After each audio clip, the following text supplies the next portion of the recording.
Sabar, sabar.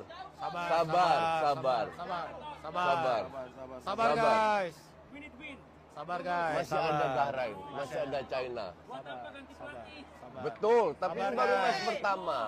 Kamu harus kritis, coach. Betul, aku akan kritis, sabar aja. Belanda dong. Enggak, Mentang Belanda semua. kita kritis, sabar. Kritis dong.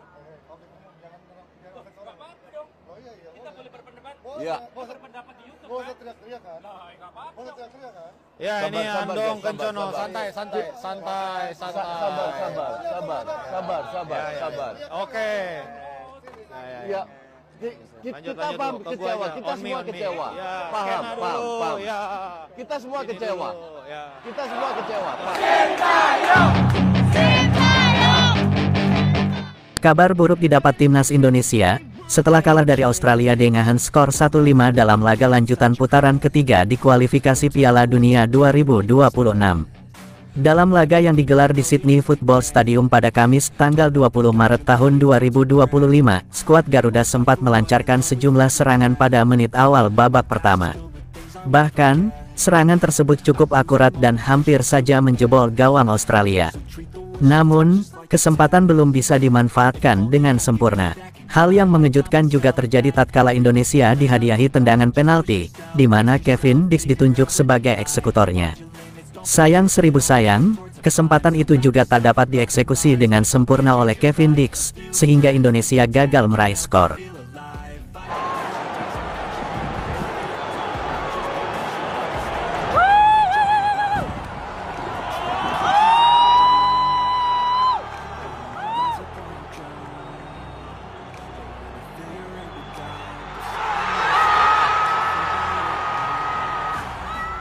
Setelahnya, secara mengejutkan gantian Australia yang mendapat kesempatan tendangan penalti, yang membuahkan skor pertama bagi mereka. Serangan demi serangan juga dilakukan oleh Australia hingga babak kedua yang membuat mereka berhasil mengantongi 5 gol. Barulah pada menit ke-78, pemain diaspora yang baru bergabung ke skuad Garuda, Ole Romeni, sedikit menyelamatkan wajah Indonesia lewat gol yang diciptakannya.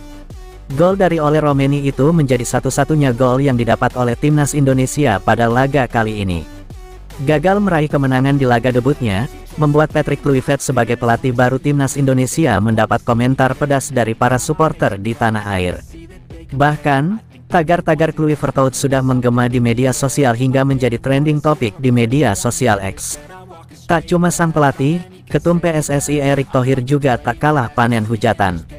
Bahkan, tak sedikit supporter Indonesia di media sosial menyuarakan keinginan mereka, agar Menteri BUMN tersebut ikut cabut dari PSSI. Tak sedikit supporter dan netizen di media sosial yang menagih janji Erick Thohir untuk mundur dari posisi Ketum PSSI. Beberapa bulan lalu, Erick Thohir pernah mengatakan dalam sebuah wawancara, bahwa dirinya siap mundur dari jabatannya, apabila ada desakan dari masyarakat. Kala itu, pernyataan tersebut dilontarkan Erick Thohir di tengah kontroversi pemecatan Sintayong sebagai pelatih timnas Indonesia pada tanggal 6 Januari tahun 2025 lalu. Kalau Glenn minta saya mundur, ujar Erick Thohir, dikutip dari kanal YouTube Liputan 6 Sport, Kamis tanggal 20 Maret tahun 2025. Kalau rasa pesimisme itu, atau semua lihat saya harus mundur, ya saya mundur. Saya izin ke FIFA, saya pamit, sambungnya. Kini, setelah timnas Indonesia dibabat abis oleh Australia dengan skor 1-5, netizen pun meminta Erick Thohir untuk merealisasikan omongannya kala itu.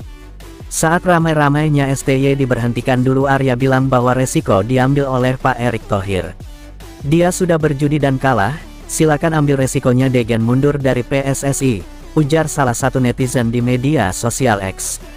Demi kepentingan bangsa dan negara, buang egomu Erick Thohir selagi masih ada waktu dan kesempatan untuk bawa timnas ke Piala Dunia, bunyi potongan cuitan netizen X yang lain.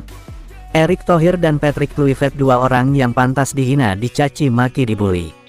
Wajib dan harus. Erick karena dia pecat STY di saat STY lagi mentereng bersama timnas Indonesia, Kluivert pemain cosplay jadi pelatih, kata netizen lainnya.